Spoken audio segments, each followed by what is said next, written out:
The thing about meeting Terrence at that Spider-Man movie back in 2002 was how effortless everything felt at first. I mean, here's this decent-looking guy who actually seemed to have his shit together, unlike the usual losers I'd been wasting my time with. He had his own place. Well, technically it was his dad's rental property, but whatever. And he wasn't one of those pathetic man-children who still lived with their parents at 25. When he asked for my number, after we spent 2 hours talking about everything except the movie we'd supposedly come to see, I remember thinking this could actually go somewhere real. Those first 5 years were pretty solid. I'll give him that. Terrence knew how to plan actual dates instead of just asking me to hang out like some high school kid. We'd go to nice restaurants, catch concerts, take weekend trips to the mountains. He was reliable, showed up when he said he would, remembered important stuff like my birthday and our anniversary. The sex was decent enough, nothing mind-blowing but consistent, and he seemed genuinely interested in making me happy most of the time. His friends were boring as hell. That was a bunch of guys who talked about sports and their jobs like they were changing the world, but at least they weren't complete degenerates. But after 3 years, then 4, then effing 5 years of dating, I started getting seriously annoyed with how he never brought up marriage. Like, what were we doing here? I wasn't getting any younger, and I sure as hell wasn't going to waste my prime years on some guy who couldn't commit. My friends were all getting engaged left and right, posting their ring photos on Facebook, planning these elaborate weddings. And here I was, still introducing Terrence as my boyfriend, like we were teenagers. It was embarrassing, honestly, so I started bringing it up more directly. Not nagging, just making reasonable observations about how people who actually loved each other didn't need 5 effing years to figure out if they wanted to spend their lives together. I'd mention how my sister got engaged after 2 years, how my coworker's boyfriend proposed on their 4th anniversary. Just casual comments to help him understand that normal couples didn't drag this stuff out indefinitely. When he'd change the subject or make some joke about not being ready for the old ball and chain, I'd get this sick drop in my chest, like maybe I'd been completely wrong about where this was heading. The weekend after, I finally told him straight up that his refusal to propose made me feel like he didn't actually love me. He completely surprised me with this whole elaborate setup. Rose petals, candles, the works, honestly a little cheesy for my taste. But the ring was gorgeous, and he said all the right things about wanting to spend the rest of his life with me. I felt this rush of vindication. Like, finally, someone who could recognize a good thing when he had it. All those months of wondering if I was wasting my time. All those awkward conversations with friends about why we weren't engaged yet, finally over. Moving into his house that summer felt like stepping into the life I'd been working toward for 5 years.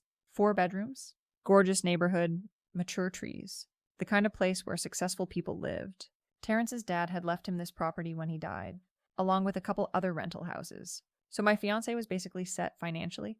The only downside was how set in his ways he'd become living alone for so long. He had all these weird little habits, like washing every single dish immediately after eating instead of just loading the dishwasher like a normal person. And he never made the bed because he said it was pointless since we'd just mess it up again. Those first 6 months were rougher than I expected. He'd get genuinely annoyed if I left dishes in the sink overnight, like it was some kind of health hazard instead of just normal human behavior. I'd try to add some personality to the place, some colorful throw pillows, maybe some artwork that wasn't beige and boring, and he'd get all weird about changing things around. It was his house, sure, but we were supposed to be building a life together. Eventually, we figured out a system that worked for both of us, though he never did learn to relax about the little stuff. The real problem started when I lost my job during our first year living together. The marketing firm I'd been working at for 3 years decided to restructure, which was just corporate speak for firing half the staff to save money. Terrence was supportive enough, told me not to worry about money while I looked for something new, but I could tell he was stressed about carrying all the expenses. Luckily, I found something even better within 3 weeks. An interior design company with about 70 employees. Way more opportunities for advancement than my old place. My new coworkers were completely different from the boring suburban moms at my last job.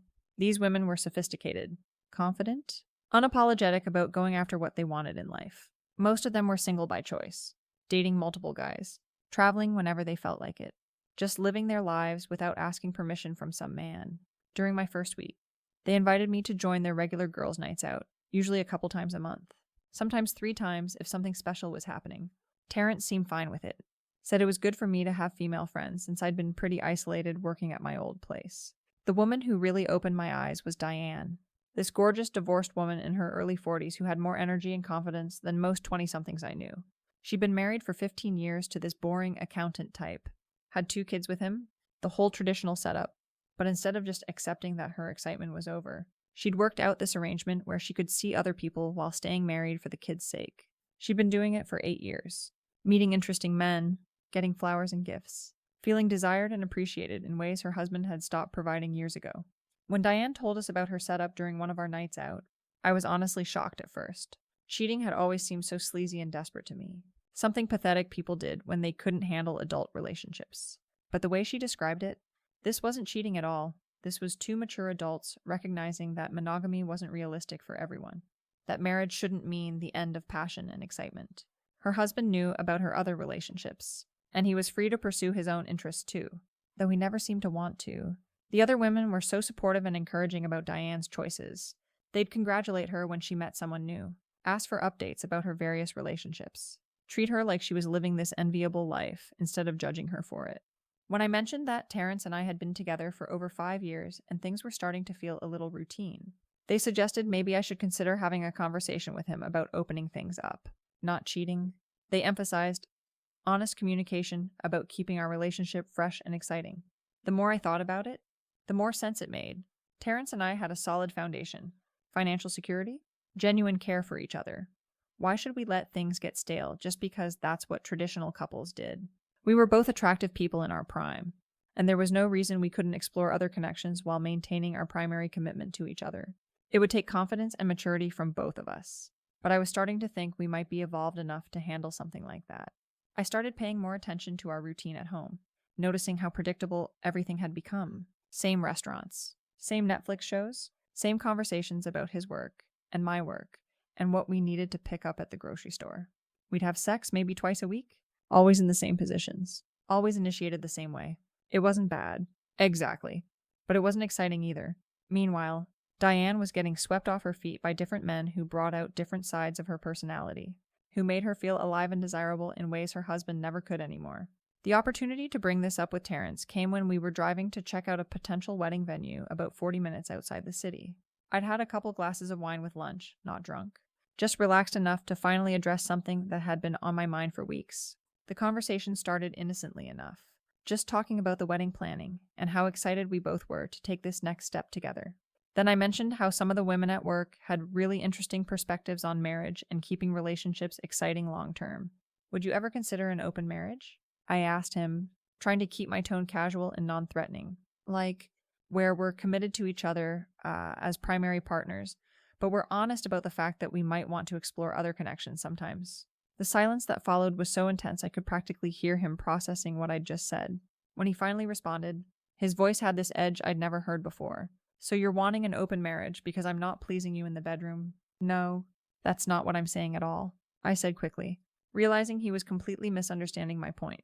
I'm just thinking ahead, like, what if things get stale in a few years? Wouldn't it be better to have honest communication about it instead of letting resentment build up?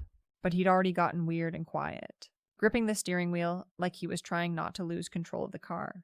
I could see this wasn't going the way I'd hoped, so I tried to backtrack. Look, just forget I asked. It was just a random thought. I'm sorry. Forget I said anything, I added when he still didn't respond. By then I was starting to tear up because the whole thing felt so unnecessarily dramatic. Here I was trying to have a mature conversation about keeping our relationship strong, and he was acting like I'd suggested we burn down an orphanage or something.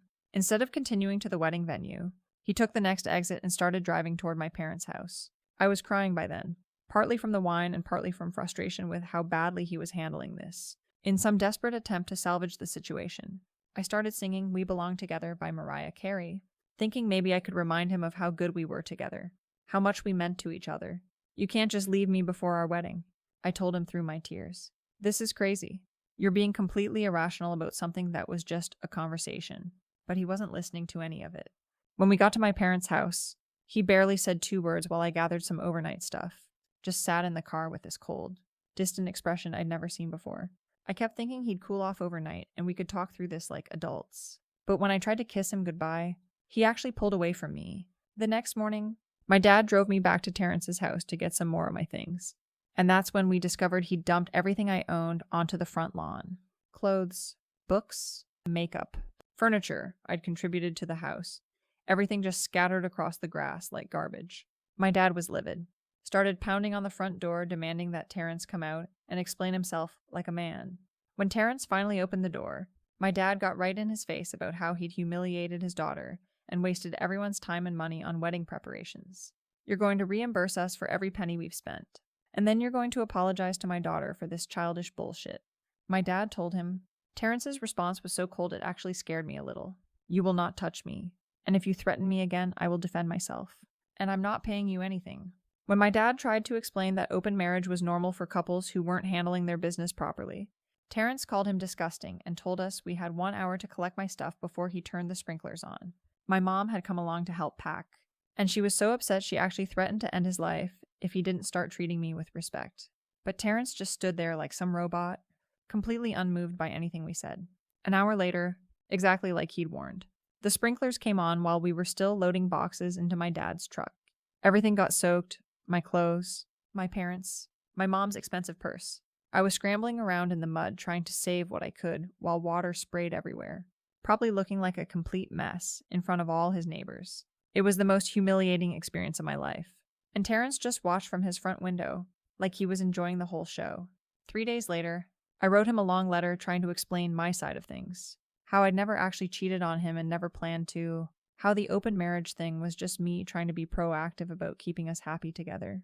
I promised I'd never bring it up again. That I was committed to traditional monogamy if that's what he needed from me. I told him I loved him and wanted to work through this like mature adults who'd built something real together over 5 years. He never responded to the letter. Not a text. Not a phone call. Nothing. I heard from mutual friends that he'd kept the letter, probably as some kind of evidence of how crazy I was, but he'd made it clear to everyone that the relationship was permanently over. No discussion. No counseling. No second chances, just done. Like 5 years meant absolutely nothing to him. Looking back now, I honestly think I dodged a bullet with that whole situation. Any man who could throw away a 5-year relationship over one conversation, who could humiliate his fiancé with sprinklers like some petty teenager, obviously wasn't mature enough for marriage anyway. The fact that he couldn't even consider the possibility of keeping things exciting long-term just proved how rigid and closed-minded he really was, underneath all that stability I thought I wanted. Diane and the other women at work were so supportive when I told them what happened. They couldn't believe how he'd overreacted to what was obviously just an honest conversation between two adults. You're better off finding out now that he's not adventurous enough for you, Diane told me. Imagine if you'd married him and then discovered he was this controlling and insecure. The whole experience taught me that I need to be with someone who matches my emotional intelligence and sophistication. Someone who can handle adult conversations about keeping relationships fresh instead of throwing tantrums and destroying property. Terrence was fine for my 20s, when I didn't know what I really wanted yet. But I deserve a partner who can grow and evolve with me, instead of clinging to some outdated idea of what relationships should look like. I mean, the man couldn't even handle the theoretical possibility of an open marriage. How was he going to deal with real challenges like career changes, or kids, or any of the actual difficult stuff that comes up in long-term relationships? His immediate reaction to one uncomfortable conversation was to end everything and humiliate me in front of my parents and his entire neighborhood. That's not the behavior of someone who's ready for the kind of mature, lasting partnership I'm looking for. The sprinkler thing especially showed me who he really was, underneath all that supposed stability and reliability. What kind of grown man soaks his ex-fiancée and her parents just to make a point? It was cruel and unnecessary, designed specifically to hurt and embarrass us when we were already dealing with a difficult situation. The neighbors were all staring. Kids were pointing and laughing. It was like he wanted to punish me as publicly as possible for daring to suggest our relationship could be more than just boring routine. And the fact that he kept my letter but never responded to it just proves how emotionally stunted he really was. I put myself out there, apologized for bringing up something that made him uncomfortable, promised to never mention it again. And he couldn't even acknowledge that level of vulnerability and honesty. He just filed it away like evidence in some court case, probably showing it to his friends to justify his behavior. His whole family was probably relieved when we broke up. Honestly, I could always tell his mom thought I was too good for him, too ambitious and independent for their boring suburban lifestyle. They wanted him to find some meek little housewife who'd be grateful for his inherited property and never challenge him to grow or change. The idea that he might end up with a woman who had her own career and opinions and expectations probably terrified them. The wedding cancellation was probably the most stressful part of the whole thing. Just from a practical standpoint, my parents had already put deposits down on the venue, the catering, the flowers. thousands of dollars down the drain because Terrence couldn't handle one-adult conversations. They were so embarrassed having to call everyone and explain that the wedding was off, having to deal with all the questions and judgment from relatives who didn't understand what had happened. But even that worked out better in the long run, because now I know I need to be with someone who's financially mature enough to handle his own wedding expenses instead of expecting his fiancé's parents to cover everything. The fact that Terrence refused to reimburse any of the costs just showed how selfish and irresponsible he was about money. Despite all his talk about being financially stable, I've been dating other people since then, obviously, and the difference is incredible. Men who can actually have sophisticated conversations about relationships, who don't get threatened by a woman with opinions and expectations. Men who understand that keeping things exciting requires effort and creativity, not just falling into the same boring routine year after year. Terrence is probably still sitting in that beige house, watching the same Netflix shows, washing his dishes immediately after every meal like some obsessive weirdo. Maybe he's found some boring suburban woman who thinks that's the height of domestic bliss. Someone who's grateful for his predictable routine instead of wanting something more exciting and fulfilling. I hope he's happy with whatever basic situation he settled for, honestly. But I'm glad I found out before the wedding that he wasn't capable of the kind of evolved, mature relationship I was looking for. Better to discover someone's limitations during the engagement than after you're legally tied to them and dealing with divorce lawyers and custody arrangements. The whole experience taught me to trust my instincts about what I need from a partner, instead of settling for someone just because they seem stable and reliable on the surface.